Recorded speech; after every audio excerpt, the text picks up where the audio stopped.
Hi, everyone. My name is Mike Hermson. I'm a corporate securities partner at Mayer Brown. I'd like to welcome you to our webinar entitled Preparing for the 2018 U.S. Proxy and Annual Reporting Season. I am joined today by three of my colleagues, Jennifer Carlson, Kristen Ford, and Laura Richmond. Jen is a corporate and securities partner in Mayer Brown's Palo Alto office. Her practice focuses on capital markets, mergers and acquisitions, and general corporate matters. She is also counsels companies regarding securities law compliance, stock exchange listing requirements, fiduciary duties, corporate governance, and other matters. Kristen is a corporate and securities associate in Mayer Brown's Houston office. Her practice focuses on capital markets, mergers and acquisitions, corporate governance, and general corporate matters. She represents both public and private companies in mergers and acquisitions, as well as issuers and underwriters in public offerings and private placements of debt and equity securities. Laura's wide-ranging corporate and securities practice has a strong focus on corporate governance issues and Securities and Exchange Commission reporting obligations, including proxy statements and related executive compensation disclosure matters, annual reports, board of directors, and Dodd-Frank and Sarbanes-Oxley compliance. I have an extensive practice that focuses on securities matters representing issuers, investment banking firms, and securities holders in connection with issuances of equity and debt securities. During the webinar, you will be provided with an alphanumeric code. Participants who are applying for CLE credit must record this code on the virtual sign-in sheet that was emailed with the connection details. Directions for returning this document are on the sheet. This code will be read in the middle of the presentation and then again at the end. Please note that in order for Mayer Brown to provide you with CLE accreditation, you must record this alphanumeric code and return it to Mayer Brown with the sign-in sheet. We will have some time at the end for questions. If we don't have time to address them, we will reach out to you after the program is over. We have a full schedule slated for today. So rather than sort of highlighting what it is we're going to talk about, I think I will just get us started by turning the program over to Laura. Thanks, Mike. Say on Pay has had a dramatic impact on proxy statement disclosure and design and shareholder engagement, both in the executive compensation area and more generally. As you can see from the statistics on this slide, Say on Pay was approved at most companies in 2017, and often the votes were overwhelmingly in favor. And this is a typical Say on Pay voting pattern. But not all companies achieve a positive result, and when companies don't achieve adequate support, and that generally means less than 70% approval, not just a failed Say on Pay vote, well then the companies generally feel pressured to make changes to their compensation program, even though the vote is advisory in nature. If they don't, they likely face repeated unsuccessful pay votes, and their compensation committee members may find an increase in votes against their re-election. Proxy advisory firms, particularly ISS, are influential, so companies worry about receiving a negative recommendation because that generally lowers support for pay. But a negative recommendation does not necessarily result in a failed Say on Pay vote. As to why shareholders vote the way they do, there's an interesting study on Say on Pay by professors from Penn, Rutgers, and Berkeley that's about to be published in the Harvard Business Law Review. And it concluded that to a large degree, Say on Pay votes reflect dissatisfaction with performance, not solely pay. And what's more, the study also found that support for pay is highly correlated to short-term stock performance. As for other opportunities to vote on compensation matters, last year many companies had to conduct a frequency vote, also on an advisory basis, to see if shareholders wanted the Say on Pay vote conducted every 1, 2, or 3 years. and by far the frequency most often chosen by shareholders was an annual vote on pay. In fact, many boards of directors recommended the annual frequency. It's become the norm. There have been initiatives to limit mandatory say-on-pay. For example, the Financial Choice Bill passed by the House earlier this year would limit it to when a company materially changed executive compensation since the previous year. But I'm not convinced that such initiatives are going anywhere, and one reason for that is that an annual advisory say-on-pay vote can be a safety valve of sorts. Without say-on-pay, investors might be more likely to express displeasure on executive compensation through binding votes against compensation committee members or other shareholders. Shareholders also get the opportunity to vote on equity compensation plans. And while only a very small number of companies failed to receive approval for such plans in 2017, a binding vote against an equity plan or amendment is another tool that can reflect dissatisfaction with a company's compensation program. Because companies want to achieve a high level of support for say-on-pay, executive compensation has become a regular focus of shareholder engagement throughout the year. And there's many reasons for the year-round schedule. Institutional investors just can't make time for everyone during the proxy season, so meetings have to be spread across the calendar. Also, shareholder engagement on compensation after a meeting can provide substance that enhances the following year's proxy disclosure. And a robust shareholder engagement process on executive compensation is often viewed as a sign of good governance. It's a wise strategy for companies to prepare a few key issues to present during their compensation engagement sections to focus their presentations. And they should also decide who can most effectively make the company's presentation. Companies may also want to reach out to proxy advisory firms for a number of reasons.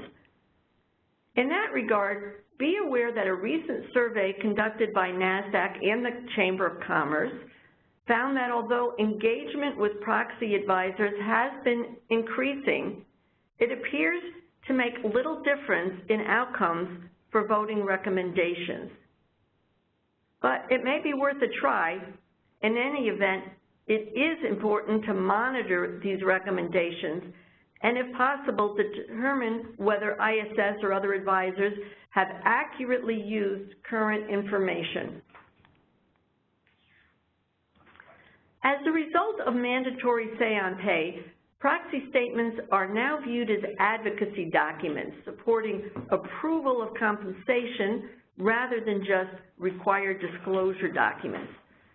So proxy statements get more attention now, with design and readability becoming integral parts of the proxy statement process.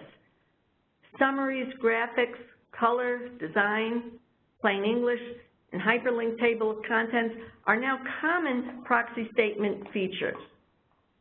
Many companies like to file a courtesy PDF of the proxy statement with the SEC when they file the required EDGAR one, because the PDF may more reliably present the design features in a way they're intended to look.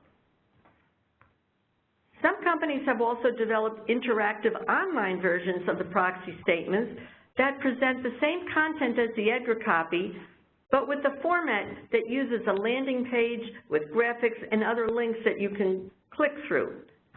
Target's a good example of this. You can easily find it with a Google search for Target Interactive Proxy. Many companies like to enhance proxy statements with optional features, such as a letter signed by the full board of directors or a message from the lead director. Another feature I've seen is an alphabetical index of frequently requested information, which may make it easier to find what you're looking for in the proxy statement than the traditional table of contents, which would be there anyway.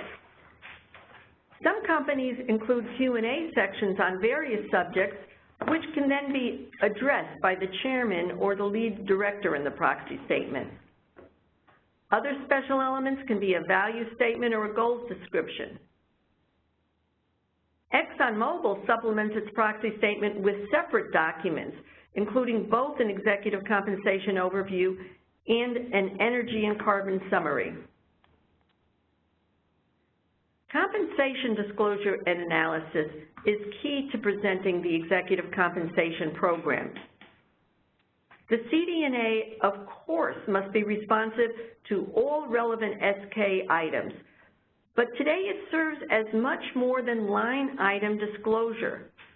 So a lot of thought goes into the look and feel and content of the CD&A. Executive summaries or overviews are very popular CD&A tools to highlight the goals of the program and recent changes. And the CD&A frequently uses graphics and design to present compensation information in an easy-to-understand manner, emphasizing the link between pay and performance. Many companies have added realized pay or realizable pay in a CD&A or elsewhere in the compensation disclosure as a means of demonstrating a commitment to pay for performance. In that regard, be aware that ISS recently indicated that it is considering potential changes to its quantitative pay for performance methodology to take into account outcomes of performance-based pay using the realizable pay measure.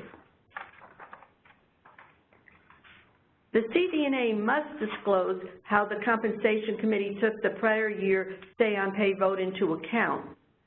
But even if Stay on Pay passed with an overwhelming majority and no changes are made, this disclosure is now often expanded by discussing why the existing program is still deemed appropriate, as opposed to simply stating that no changes have been made because the shareholders approved pay at the last meeting. And when changes have been made in response to the vote, they're typically emphasized in this section. So what do you do if ISS or Glass Lewis issues a negative voting recommendation on pay or anything else? The company doesn't have to respond, but it can if it wants to. Companies may prepare additional soliciting materials to rebut a negative recommendation or for any other reason. But those materials must be filed with the SEC not later than the date the company first distributes or uses them. Additional soliciting material can take many forms, as pointed out on this slide, and even materials underlying oral presentations, such as scripts or talking points, must be filed with the SEC. As for compensation litigation, there always seems to be someone willing to bring a lawsuit, so companies should keep litigation risk in mind as part of the process for making compensation decisions and drafting disclosure. These next few slides are examples of graphics that were used in 2017 proxy statements. This one illustrates how a pie graph can be used to explain the components of compensation. And here's a graphic to make it easier to understand what goes into an incentive formula. Graphics have been used to illustrate the compensation cycle or to show how much compensation is at risk.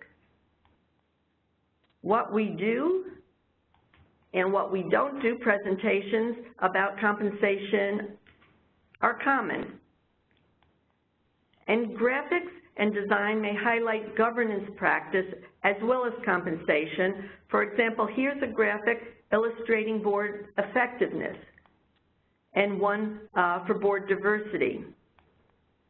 And some companies have found graphics effective on other topical issues, such as environmental, social, and governance matters, as you see here.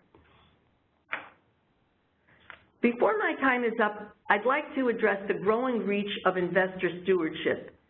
In a moment, Kristen's going to be discussing shareholder proposals, but they're not the only way investors make their positions known. And executive compensation is not the only topic on which investors seek shareholder engagement. For example, State Street identified board diversity, and in particular gender diversity, as a key issue for its 2017 proxy voting. And it carried through on this policy, voting against directors up for re-election at companies where, in State Street's opinion, sufficient efforts weren't being made in this area. BlackRock identified improving gender balance on the board as an engagement focus for the coming year, as well as issues of climate risk and human capital management. In August, Vanguard sent an open letter to directors of public companies describing its increased focus on climate risk and gender diversity, making clear that these are ongoing priorities. And it's not just a few big players raising these points. Many of the investors responding to a recent ISS survey consider it problematic for there to be no female directors on a public company board. And this week, ISS announced methodology changes to its quality score governance rating scale, which, among other things, will reward companies for meeting higher standards for women on the board. Point is that companies should take note of the topics which their shareholders consider important, because even when those areas are not the subject of proposals being voted on, companies may want to add or expand disclosures to highlight their efforts and progress. Also, this year, the New York City Comptroller and pension funds are asking companies to disclose demographics and skills of their board members in a standardized matrix format, and to enter into a dialogue on board refreshment process. Here's what the matrix will look like. It remains to be seen how much traction it will gain. Requesting a different format for disclosure may be viewed as qualitatively different than requesting a right that doesn't otherwise exist. So some companies might view the matrix as not a compelling request. Some may believe that a customized narrative approach is better than trying to fit qualifications into predetermined boxes. And many companies have already developed informative graphics to display skills and experience, such as this bar graph for board skills or this experience graphic, and this series of graphics illustrating aspects of board composition. Also, while it's not a perfect tool, a photograph can also illustrate some key demographic points. However, some companies may feel the matrix is a relatively easy request to comply with. So with that, I'm going to turn the program over to Kristen. Thanks, Laura. Hi, this is Kristen Ford, and as Mike mentioned, I'm a Senior Associate in the Corporate and Securities Group here in the Houston office of Mayor Brown. Today I'll be speaking about shareholder proposals, particularly where we are with proxy access following the 2017 season. We'll begin our discussion on proxy access by highlighting market standard terms for these provisions, as well as proposals to modify existing provisions, or so-called fix-it proposals. We'll also discuss other shareholder proposals that have gained traction through institutional investor initiatives, as Laura just spoke about, including with respect to climate change and board diversity. And finally, we'll wrap up with some trends in shareholder proposals that we expect to see for the 2018 season. But before we get started on proxy access, let's briefly walk through the procedural requirements of the shareholder proposal process, as these proposals may potentially be excluded due to technical deficiencies.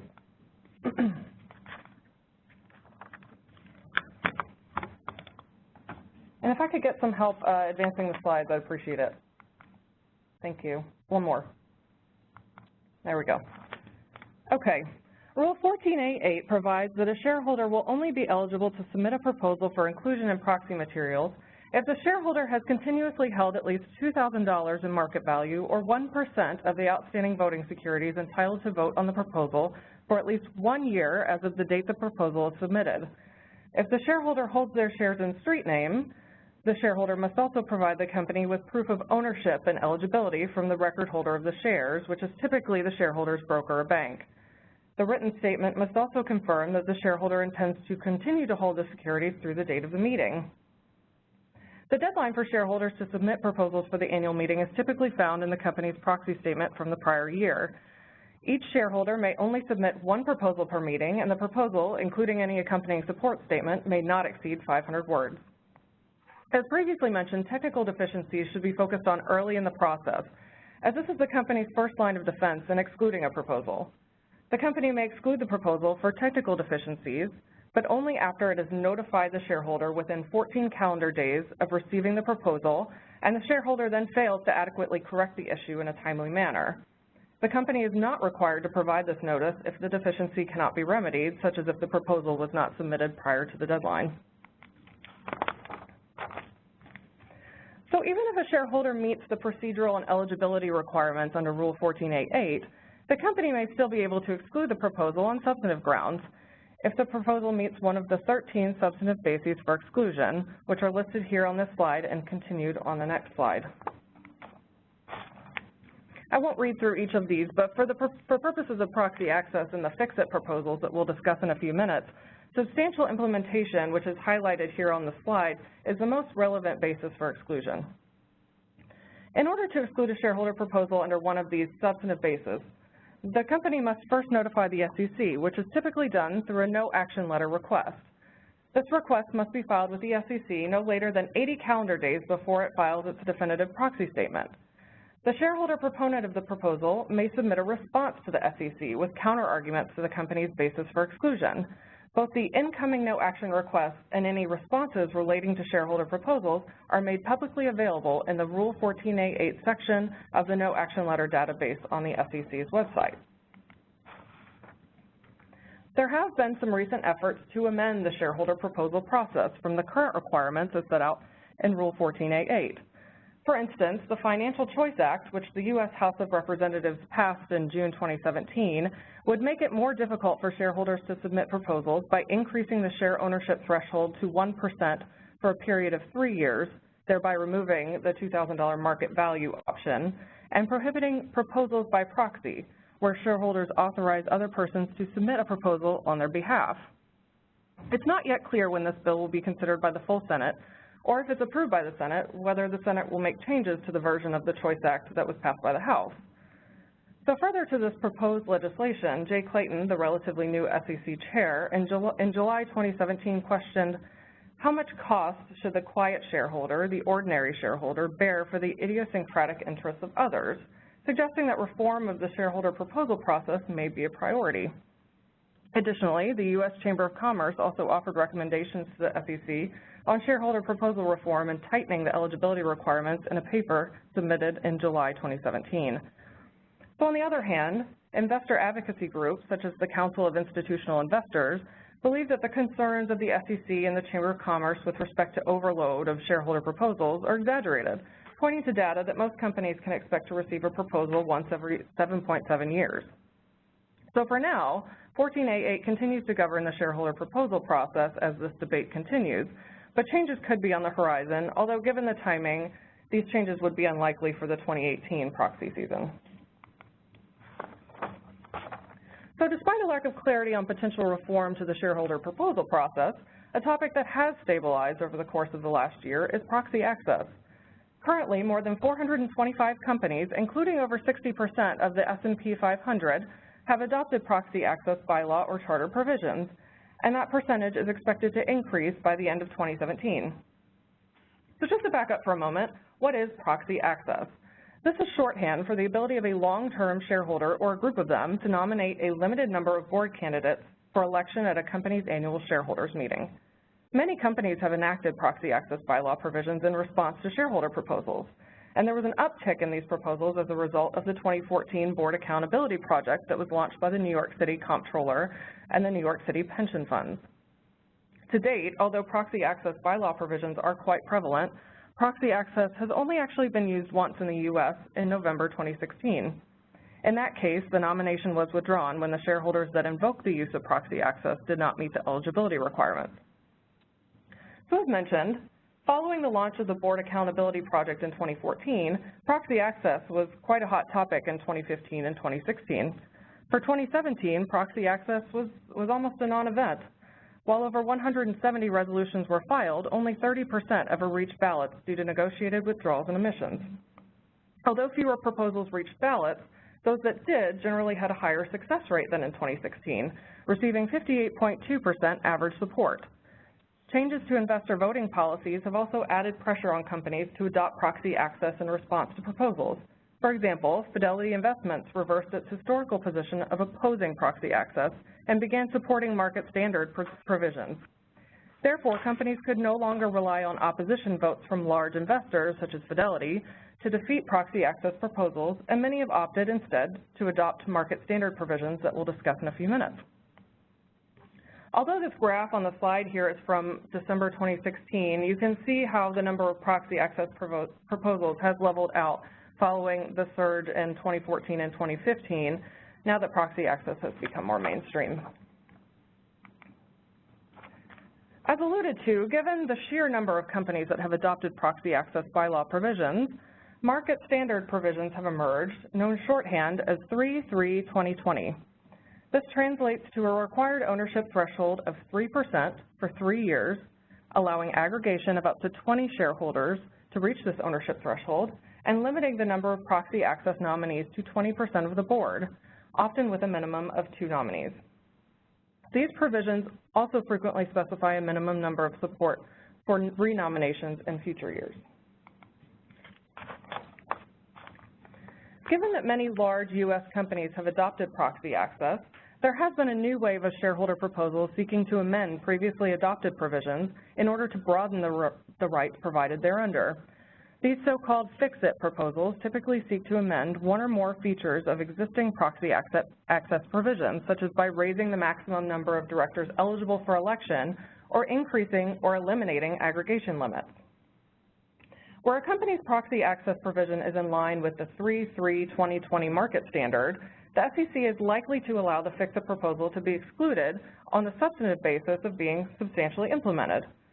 For example, in November 2016, the SEC permitted Oshkosh Corporation to exclude a fix-it proposal as substantially implemented where, in response to the proposal, Oshkosh had implemented some, but not all, of the proxy access enhancement package that had been proposed, including reducing the eligibility threshold from 5% down to the market standard 3%.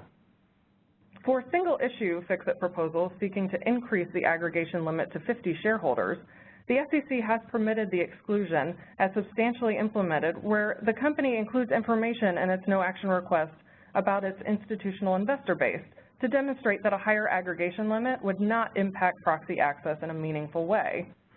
On the other hand, despite exclusion of many fix-it proposals on the basis of substantial implementation, the SEC rejected the no-action request of H&R Block in July 2017 to exclude a fix-it proposal to completely eliminate the cap on shareholder aggregation in order to reach their market standard 3% ownership threshold that is set out in their bylaws currently.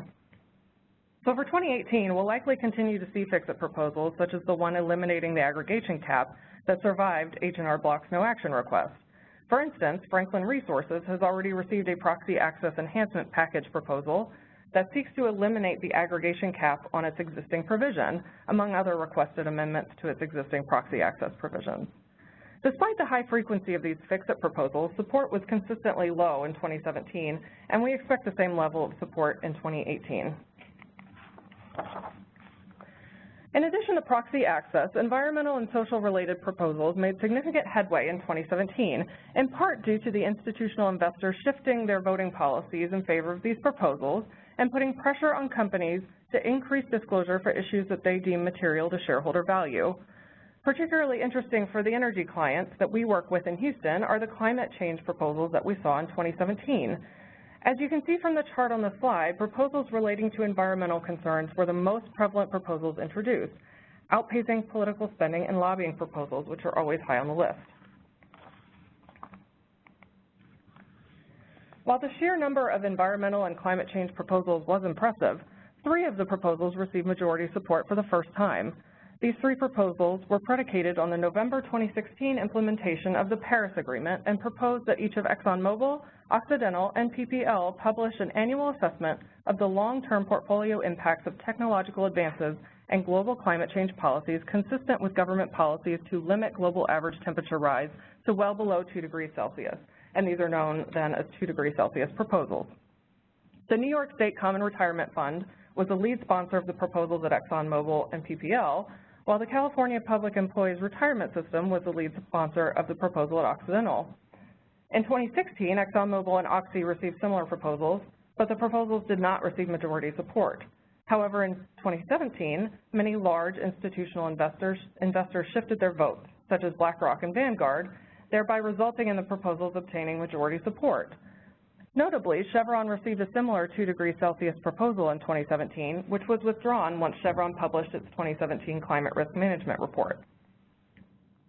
Given the shift in voting policies of institutional investors with respect to environmental matters, the U.S. decision in June 2017 to withdraw from the Paris Agreement, and the general rolling back of environmental regulations, we're likely to continue seeing these proposals in 2018, and perhaps even more of them will receive majority support as investors look to private ordering in order to address issues relating to climate change on a company-by-company basis. In the no action request for the 2018 season posted to the SEC's website, we've already seen a couple of environmental-related proposals submitted to Apple and Deere & Company, each requesting that the company prepare a report on its potential to achieve net zero greenhouse gas emissions by a certain target date. In addition to environmental-related proposals, another hot topic from 2017 relates to gender equality and diversity, which Laura alluded to earlier with respect to the launch of the Boardroom Accountability Project 2.0 and the related initiatives of State Street and BlackRock. A record number of proposals relating to board and workplace diversity and gender pay equality were introduced. With respect to board diversity, the majority of proposals were withdrawn following the targeted company's agreement to improve board diversity through recruitment.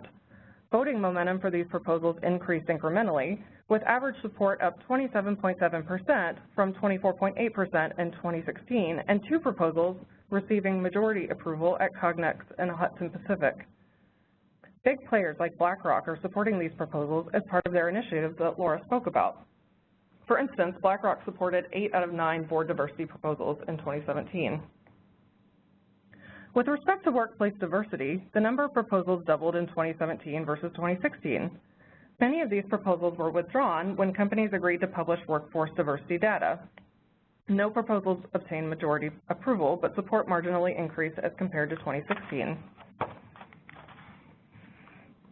With respect to gender pay gap proposals, Aruna Capital and Pax World joined with the New York City pension funds to request that companies report on whether they had a gender pay gap, the size of that gap, and policies and goals for reducing the gap. About half of these proposals were withdrawn following companies' agreement to comply with the request. Support for these proposals was generally low, despite ISS recommendations to vote in favor of them. Nonetheless, Aruna Capital plans to refile the proposals for 2018. So in addition to these environmental and social proposals, the following types of proposals were also introduced in 2017. Proposals relating to political spending and lobbying are always high on the list of shareholder proposals, and 2017 was no exception. Proposals of this sort that went to vote in 2017 received average support of 25.8%, up slightly from 24% in 2016, but no proposals received majority support. Given the current political climate, these proposals will likely continue to be popular in 2018. Requests that the chairman of the board be an independent director remained relatively common, but none received majority support. Other proposals relating to traditional governance reform, as well as executive compensation proposals, continued to decline in frequency. 12 proposals related to Holy Land principles went to vote in 2017, up from 8 proposals in 2016. Support for these proposals remains low. For 2018, Apple has already received a Holy Land principles proposal and has submitted its no action request on substantial implementation grounds. Monsanto and Apple have both received proposals for the 2018 season requesting that their boards form human rights committees, so we may see more of these types of proposals. And lastly, we continue to see proposals in 2017 requesting that companies prepare sustainability reports, disclosing short-term and long-term effects related to environmental, social, and governance issues. While the number of these proposals was down as compared to 2016, average support was up versus 2016, and one such proposal passed at Pioneer Natural Resources. Given the increased level of support, we're likely to continue to see sustainability report proposals in 2018 as well. So to wrap up this portion of the presentation, what will be some of the trends in this area for 2018? There could be potential revisions to the shareholder proposal process if the Financial Choice Act is enacted, or through SEC regulations, making it more difficult for shareholders to introduce proposals, although given timing, such reform will likely not impact the 2018 season. The frequency of proxy access proposals will likely continue to decline, although we may see a surge of fix-it proposals, particularly those modeled after the proposal that survived H&R Block's no action request seeking to lift aggregation limits altogether. Climate change proposals will also likely be on the rise. We expect to see an increase in the number of proposals introduced, as well as an increase in support. Board gender diversity will continue to be a headliner topic, with support levels likely propped up by institutional investors given recent initiatives. We'll also likely to continue to see a steady stream of political spending and lobbying proposals consistent with previous years. And with that, I will hand it over to Mike. I'm now going to turn our attention to the 4 SEC compensation-related rules that were mandated by Dodd-Frank: pay ratio, clawbacks, pay for performance, and hedging disclosure. I'm going to begin with the one compensation rule that's been adopted by the SEC, pay ratio disclosure, and I'll be spending most of my time on this topic. Although there was some discussion earlier this year of either Congress eliminating this obligation as part of the Financial Choice Act, or of the SEC delaying, revising, or rescinding the rule, that has not happened. And if you're hoping that something will happen, that is probably wishful thinking on your part. So at this point, companies should be well into their planning for this requirement. The initial pay ratio disclosures will be required for a company's first fiscal year that begins on or after January 1st, 2017. Pay ratio disclosure will have to be included in all filings that require executive compensation disclosure, such as annual meeting proxy statements. Therefore, the first required pay ratio disclosures will likely be in the 2018 annual meeting proxy statements. Some companies are exempt from having to comply with the requirements, including emerging growth companies, smaller reporting companies, foreign private issuers, Canadian companies subject to MJDS, and registered investment companies. Briefly, what the pay ratio rules require is for public companies to disclose the median of the annual total compensation of all employees other than the CEO, the annual total compensation of the CEO, and the ratio of these amounts. If a company chooses to express the ratio numerically, it needs to do so in relation to 1, as in 50 to 1. Alternatively, a company may express the pay ratio narratively, as in the total annual compensation of the CEO is 50 times that of the median of the annual total compensation of all other employees. In addition, the rule requires a brief non-technical overview of the methodology used to identify the median employee and any material assumptions, adjustments, or estimates used to identify the median employee or to determine total comp or elements of total comp. For purposes of the pay ratio rule, the term employee means an individual employed by the company or its consolidated subsidiaries, including full-time employees, whether based in the U.S. or outside the U.S., part-time employees, temporary employees, and seasonal employees. However, a worker employed by and whose compensation is determined by an unaffiliated third party, such as an independent contractor or leased worker, is not considered an employee for purposes of the rule. The determination of the median employee can be made as of any date determined by the company within the last 3 months of the company's last completed fiscal year. There are 2 limited exceptions from the definition of employee for certain non-U.S. employees. One exemption is for employees in a foreign jurisdiction if compliance with the pay ratio disclosure rule would violate that jurisdiction's data privacy laws or regulations. If a company relies on this privacy exemption, it must exclude all employees from that jurisdiction from its pay ratio calculation.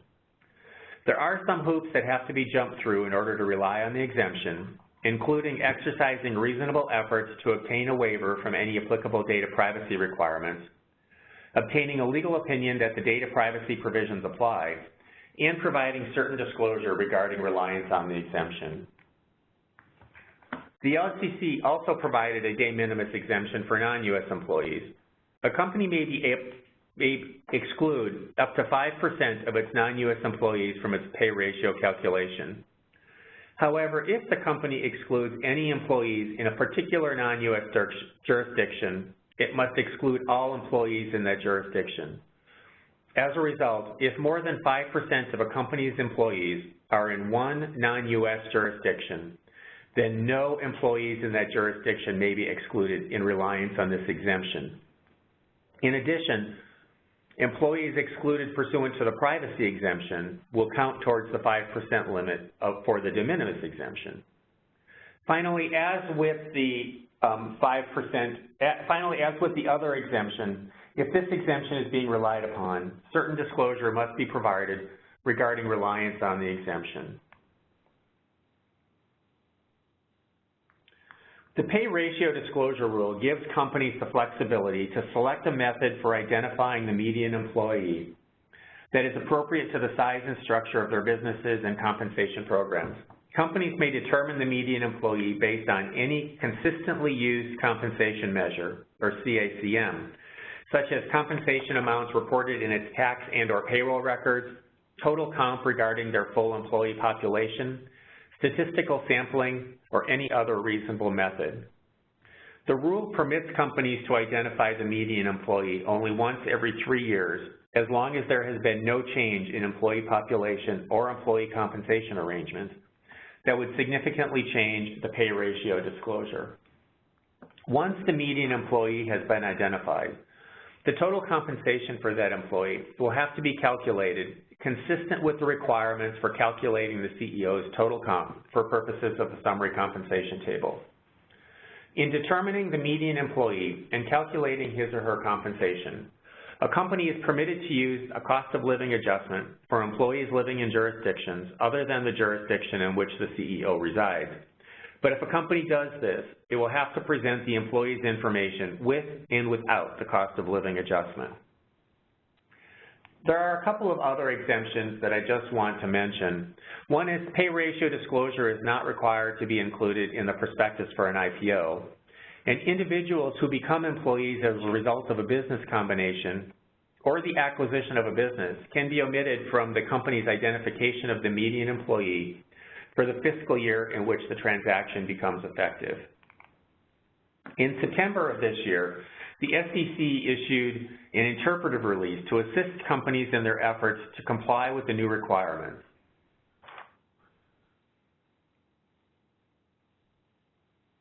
The Division of Corporation Finance provided additional guidance to assist companies in determining how to use statistical sampling and other reasonable methods, and the division also updated its compliance and disclosure interpretations, or CDIs, relating to guidance on the methodology for applying comp measures and determining the employee population to identify the median employee. In the interpretive release, the SEC provided guidance in 3 areas to assist companies in their compliance efforts. The first area was in the use of reasonable estimates, assumptions, and methodologies, and statistical sampling. In the interpretive release, the SEC makes clear that the required disclosure may be based on a company's reasonable belief, use of reasonable estimates, assumptions, and methodologies, and reasonable efforts to prepare the disclosures.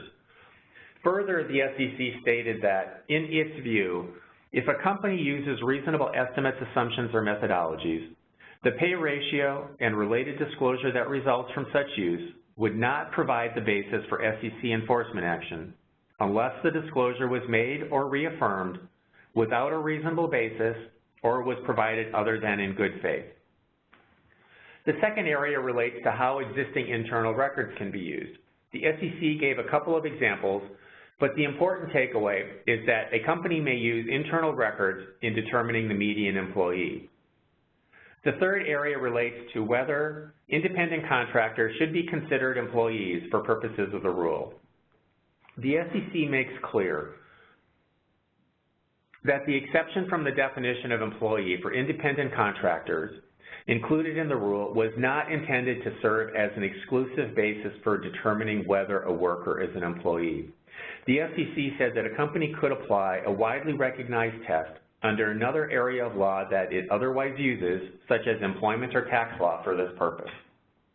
At the same time the SEC issued the release, the staff of the Division of Corporation Finance issued guidance providing 4 examples of sampling and other reasonable methodologies that may be used to identify the median employee and to calculate the total comp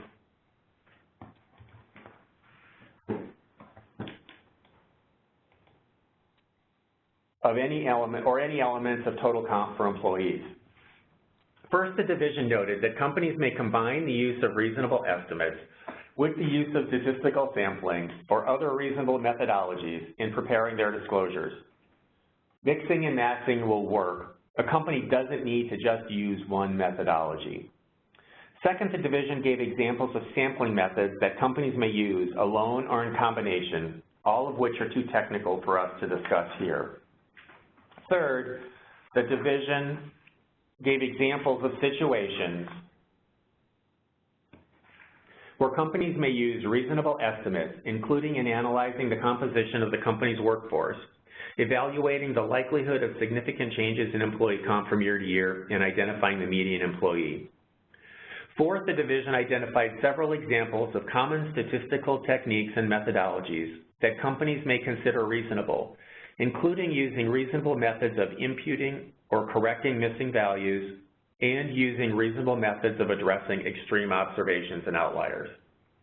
Finally, the division provided 3 hypothetical examples of how their guidance could be applied in situations involving a company with employees located in various geographic regions inside and outside the U.S.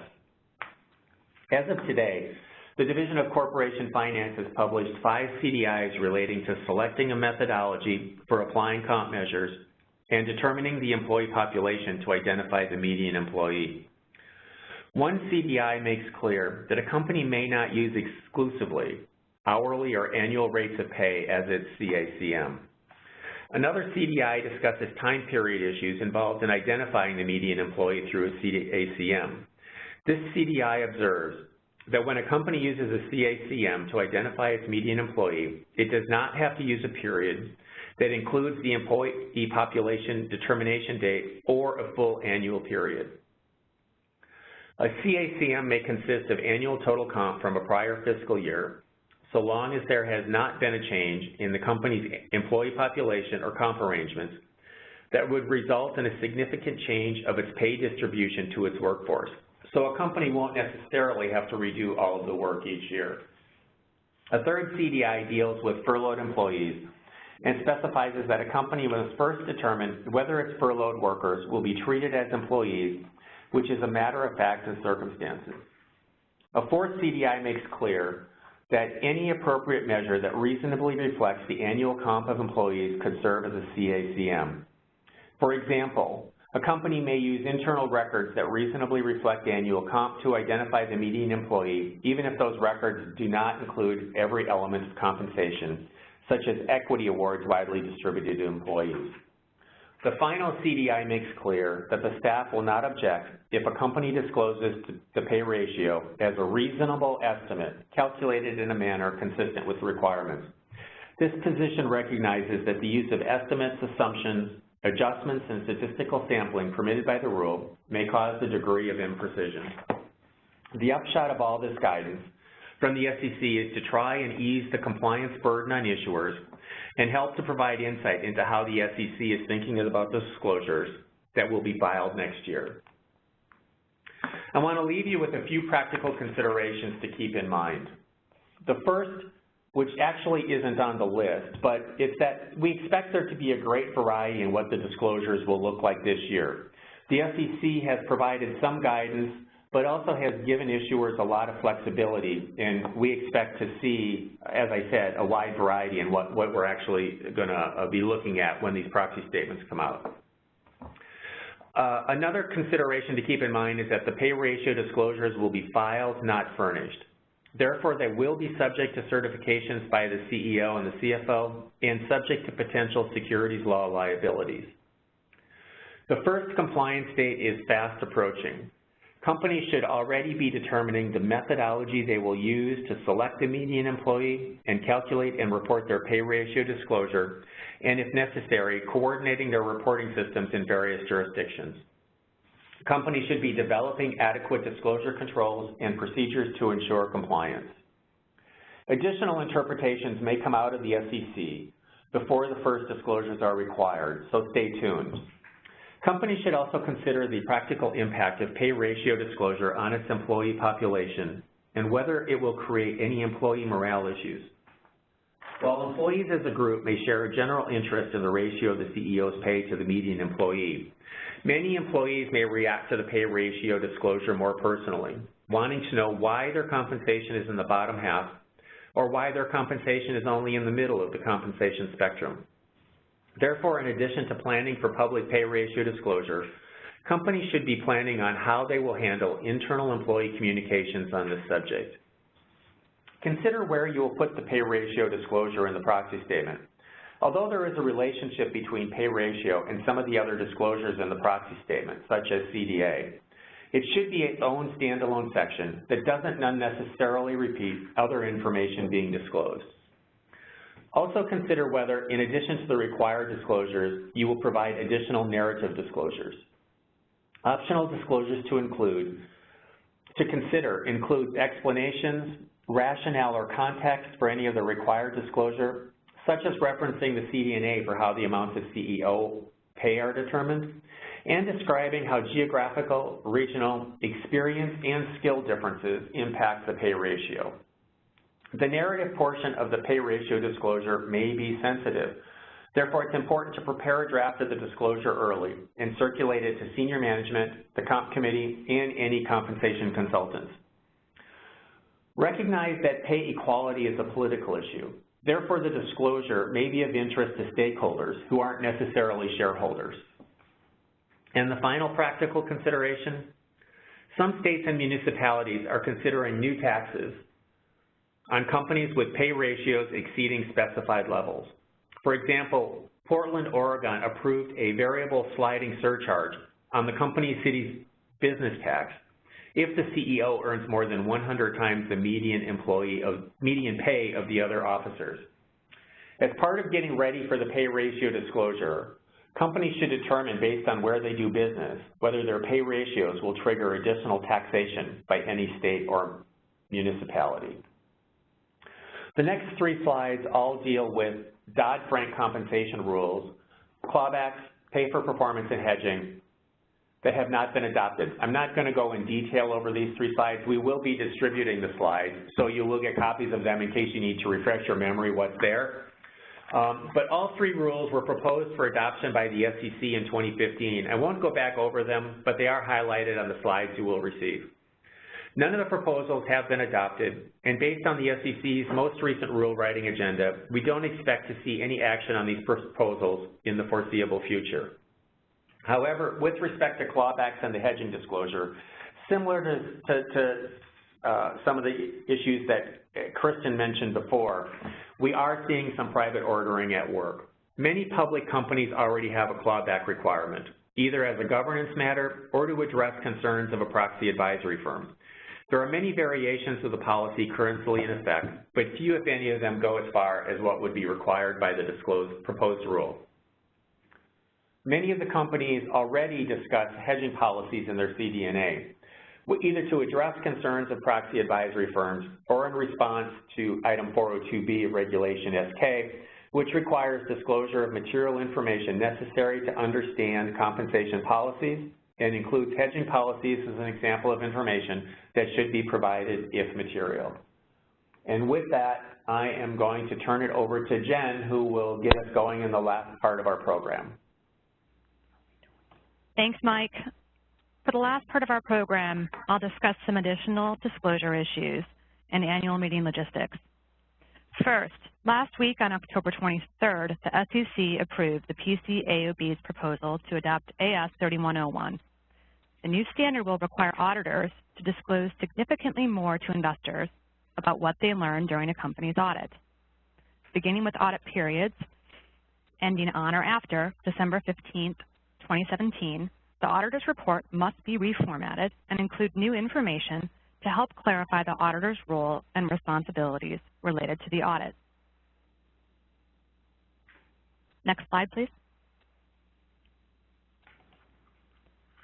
Next, and the more significant change, the standard will require audit reports to disclose any CAMs, or critical accounting matters, arising during the audit, or state that there were no CAMs.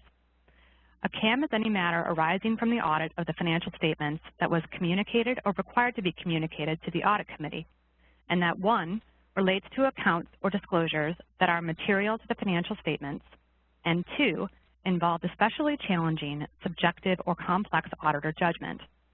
To determine whether a matter involves such challenging, subjective, or complex judgment, auditors should look at a number of factors, including those listed here. For all identified CAMs, the audit report must identify the CAM, describe the principal considerations that led the auditor to determine that it was a CAM, and describe how it was addressed in the audit. The auditor also must refer to the relevant financial statement accounts or disclosures. The portion of the new standard will be effective for annual periods ending on or after June 30th, 2019 for large accelerated filers, and on or after December 15th, 2020 for all other filers. So as you can see, the new audit reports are designed to provide specific information about the auditor and the audit to make the report more useful for investors. Although implementation of CAMs is still a ways off, companies need to start thinking about and discussing with their accountants and audit committee how they will identify and disclose CAMs. And remember that the general content and formatting changes will be effective for the 2018 proxy season. With all this new information, companies may want to think about voluntarily expanding disclosure in their proxy statements about their auditors. Next slide, please. And along these lines, in recent years, we've seen an increased interest by regulators for enhanced audit committee disclosures to shareholders. In July 2015, the SEC's concept release solicited comments on whether there should be greater disclosure by audit committees about their work. The release focused on the 3 areas of disclosure listed here. Although the comment period expired, the SEC has not yet released proposals but has encouraged voluntary disclosures. In 2016, the PCAOB re-proposed an auditing standard that would require increased disclosure as well. And amidst all this background, we continue to see increasing amounts of voluntary disclosure by companies. This generally relates to 3 different categories, including factors considered by the committee when reviewing qualifications, statements that the auditor was in the best interest of the company, explanations for increases in fees paid to the auditor compared to the prior year. Next slide, please. These extracts from Coca-Cola's proxy statement show several voluntary disclosures: a statement that the audit committee annually evaluates the performance of the auditors and determines whether to re-engage them, the qualifications of the auditor that are considered, and a statement that the auditor is in the best interest of the company and its share owners. Next slide, please. Similar disclosures can be found in GE's proxy statement. Next slide. And in Apple's proxy statement. Next slide. Moving along to other disclosure issues, the new revenue recognition standard goes into effect starting with fiscal years beginning after December 15th, 2017. Calendar year companies will apply the standard in their first quarterly report for 2018 and not in the annual report for 2017, but should include transition disclosure in the annual report to aid investors. Companies should already be discussing the effects of the new standard with their accountants and audit committee and preparing for the appropriate disclosure. Although we don't have time today for a full discussion, companies have 2 choices for the transition to the standard: the full retrospective method or the modified retrospective method. Companies using the full retrospective method should understand that it will limit their ability to file a Form S-3 during 2018 without also revising annual financial statements, including in the 10-K filed for 2017. Please consider and discuss the implications within your company. Exhibit hyperlinks. The SEC now generally requires the exhibits listed in the index of certain filings, including Form 10-K and 20-F, to be hyperlinked. The requirement covers both exhibits that are filed as part of the report and exhibits that are incorporated by reference to prior filings. Since annual reports typically have much longer lists of exhibits than other SEC filings, companies should start to early identify and correct the hyperlinks. the technical requirements are included in the EDGAR filing manual. Next slide. And the staff continues to review compliance with disclosures for the use of non-GAAP financial measures since updating their new CDIs in May 2016. Many staff comments have been directed at the requirements for presenting the most directly comparable GAAP measure with equal or greater prominence and the company's justification for use of non-GAAP measures outside the context of pay-related proxy statement discussions. In proxy statements, however, there are some special rules for non-GAAP financial measures. When a company discloses target levels for incentive comp and the targets are non-GAAP measures, the disclosure is not subject to Regulation G, but the company must disclose how the numbers are calculated from the audited financial statements. All other non-GAAP financial measures used in proxy statements must comply with Regulation G and Regulation SK. There are a few instances where a company may provide the reconciliation in a separate document. For pay-related disclosures, a company may include the reconciliation in an annex to the proxy statement, as long as there is a prominent cross-reference. For non-GAAP measures that are also included in the 10K, the company must include the reconciliation in the 10K, but does not also need to include it in the proxy statement. The measure in the proxy statement may be accompanied by a prominent cross-reference to the reconciliation in the 10K. Next slide.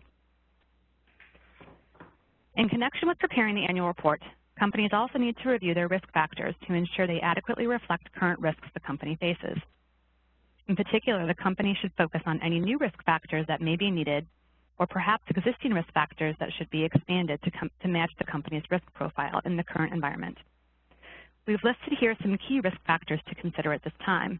They can be either standalone or in combination with other risk factors, including cybersecurity, which is now recognized to be a major issue impacting all types of companies, political changes, where changes in regulations and policy could impact profiles of certain companies, such as travel and immigration policies, or companies in the healthcare or insurance industry may face risks related to the proposed repeal and replacement of the Affordable Care Act. Brexit is still an issue to consider. And climate change, this has garnered increasing attention in the context of risk factor disclosure as well. This coincides with more shareholder proposals, as noted earlier by Kristen. Companies are also including specific risk factors for shareholder activism. You, your financial team, litigators, and others that monitor risk should be reviewing the risk factors and considering whether updates or changes should be made. Next slide. And briefly, the SEC issued an interim rule in 2016 amending Form 10K to allow but not require companies to include a summary of information required by that form. The different factors are listed here, but we have not seen broad adoption of this optional summary. Please also note that the 10K cover page has been changed to include additional information for emerging growth companies to check. Next slide. Moving on to annual meeting logistics. More companies are moving toward virtual meetings, either as a hybrid meeting where virtual access is in addition to the in-person meeting, or as a completely virtual meeting with no in-person elements. Although virtual meetings are still in the minority, we expect their numbers to continue to grow, as you can see here. The rapid rise of virtual-only meetings has garnered much criticism. In particular, shareholders have voiced concerns over their ability to engage with and confront boards and company management. We have seen proposals from individual shareholders asking virtual-only companies to reinstate in-person meetings, but these proposals continue to be excluded based on ordinary business grounds. Earlier in 2017, the New York City Comptroller asked more than a dozen companies to hold in-person meetings rather than continuing virtual meetings. And also this year, the New York City pension funds declared that they would vote against nominating committee members for virtual-only meetings. This new policy now applies to S&P companies and will apply to all other companies beginning in 2018. If your company is considering moving away from physical meetings, you may want to consider a hybrid format first. In-person meetings can be supplemented by audio and or video options, and many investor groups support this format. In either case, companies should begin preparation for virtual meetings early. Confirm that your governing law permits such meetings and that your organizational documents allow the practice. And think particularly hard on how shareholder questions will be handled at a virtual meeting. Next slide. just a few final thoughts on annual meeting matters. Begin planning and preparations early, especially if you're transitioning to a hybrid virtual or virtual-only meeting. Many companies utilize timeline and responsibility checklists to help with the process. For D&O questionnaires, take the time to review and update the questionnaires, particularly if this hasn't been done for a few years. Although some changes have been made in recent years, we aren't expecting any major changes to D&O questionnaires for the 2018 proxy season. Remember that logistics matter. Make sure you have enough space for an in-person meeting, and definitely consider a dry run for any type of virtual meeting. It's also important to plan for security and the safety of your attendees. This can range from traffic control, parking, bag inspection, and the presence of company or hotel security or even police. Increased security may be necessary if there are contentious shareholder proposals. Finally, the proxy statement should note any admission requirements, including who will be allowed into the meeting and what identification may be required. At this point, I'd like to turn it back to Mike to finish us out today. I want to give my thanks to Jen, Kristen, and Laura for the speaking on today's program. And on behalf of Mayor Brown, I want to thank everyone for participating in today's webinar. Recording and a link to the materials from this program will be distributed by email to you in the next day or two. And with that, I will turn it back over to the operator.